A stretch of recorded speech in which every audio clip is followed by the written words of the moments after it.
I'm glad to be sharing the story this week with you, and I'll be sharing it both in person at the Thrive and on this video for you if you're not able to be here in person. So thanks for joining me for our story time. I'm sitting next to a cross. The cross represents everything that this week is about. It tells us all about the things that Jesus endured in his last day that he did for us. And so we use a cross because that's how Jesus died, on a cross. We use that cross to think about and to reflect on this week. And I'm going to be reading 2 stories from the Jesus Storybook Bible. If you have one of these, feel free to follow along in your book. But listen, even if you don't have one, this story is amazing. All of the things that Jesus went through. We'll be reading a dark night in the garden and the day the sun stopped shining. Let's start with a dark night in the garden. The wind was picking up now, blowing clouds across the moon, shrouding the garden in darkness. "Stay with me?" Jesus asked his friends. They said yes and waited under the olive trees, but they were tired, and soon they fell asleep. Jesus walked ahead alone into the dark. He needed to talk to his heavenly Father. He knew it was time for him to die. They had planned it long ago, he and his Father. Jesus was going to take the punishment for all the wrong things anybody had ever done or ever would do. "Papa! Father!" Jesus cried, and he fell to the ground. "Is there any other way to get your children back, to heal their hearts, to get rid of the poison, the sin?" But Jesus knew there was no other way. All the poison of sin was going to have to go into his own heart. God was going to pour into Jesus' heart all the sadness and brokenness in people's hearts. He was going to pour into Jesus' body all the sickness in people's bodies. God was going to have to blame his Son for everything that had gone wrong. It would crush Jesus. But there was something else, something even more horrible. When people ran away from God, they lost God. It was what happened when they ran away. Not being close to God was like punishment. Jesus was going to take that punishment. Jesus knew what that meant. He was going to lose his Father. And that, Jesus knew, would break his heart in two. Violent sobs shook Jesus' whole body. Then Jesus was quiet, like a lamb. "I trust you, Papa," he said. "Whatever you say, I will do." Suddenly through the trees, a glitter of starlight flashed off steel.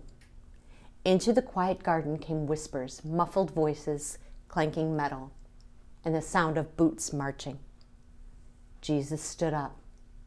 He woke his friends. "Now is the time," he said gently. "Everything that was written about me, what God had been telling his people all through the long years, it's all coming true." And into the night, with burning torches and lanterns, with swords and clubs and armor, they came. An army of soldiers. Judas led them straight to Jesus so they could arrest him. Jesus was waiting for them. Peter leapt up, took a sword, and tried to defend Jesus. He sliced off a guard's ear. Jesus immediately touched the guard and healed him.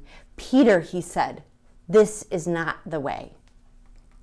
Peter didn't realize that no army, no matter how big, could ever arrest Jesus. Not unless Jesus let them. Then Jesus, who had never done anything except love people, was arrested as if he were a criminal. Jesus' friends were afraid, so they ran away and hid in the dark shadows. The guards marched Jesus off and took him to the leaders. The leaders put Jesus on trial. "Are you the Son of God?" they asked. "I am," Jesus said. Who do you think you are to call yourself God? You must die for calling yourself the Son of God. Only Romans were allowed to kill prisoners, so the leaders made a plan. We'll tell the Romans this man wants to be our king, and then they will crucify him. But it would be all right. It was God's plan. And it was for this reason that I was born into the world, Jesus said. The sun stops shining.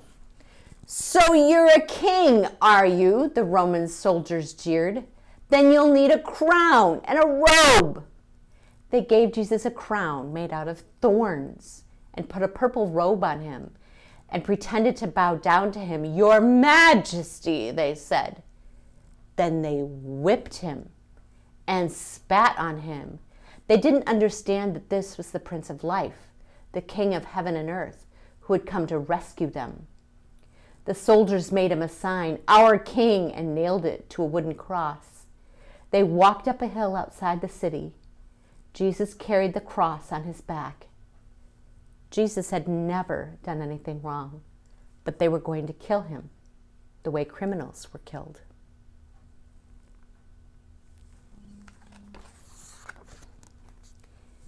They nailed Jesus to the cross. Father, forgive them, Jesus gasped. They don't understand what they're doing. You say you've come to rescue us, people shouted, but you can't even rescue yourself. But they were wrong. Jesus could have rescued himself. A legion of angels would have flown to his side if he'd called. If you were really the Son of God, you could just climb down off that cross, they said. And of course, they were right. Jesus could have climbed down. Actually, he could have just said a word and made it all stop. Like when he healed that little girl and stilled the storm and fed 5,000 people. But Jesus stayed. You see, they didn't understand. It wasn't the nails that kept Jesus there. It was love. Papa! Jesus cried frantically, searching the sky. Papa, where are you? Don't leave me! And for the first time and the last, when he spoke, nothing happened. Just a horrible, endless silence. God didn't answer. He turned away from his boy. Tears rolled down Jesus' face, the face of the one who would wipe away every tear from every eye. Even though it was midday, a dreadful darkness covered the face of the world. The sun could not shine. The earth trembled and quaked. The great mountains shook. Rocks split in two until it seemed that the whole world would break, that creation itself would tear apart. The full force of the storm of God's fierce anger at sin was coming down on his Son instead of his people. It was the only way God could destroy sin and not destroy his children, whose hearts were filled with sin.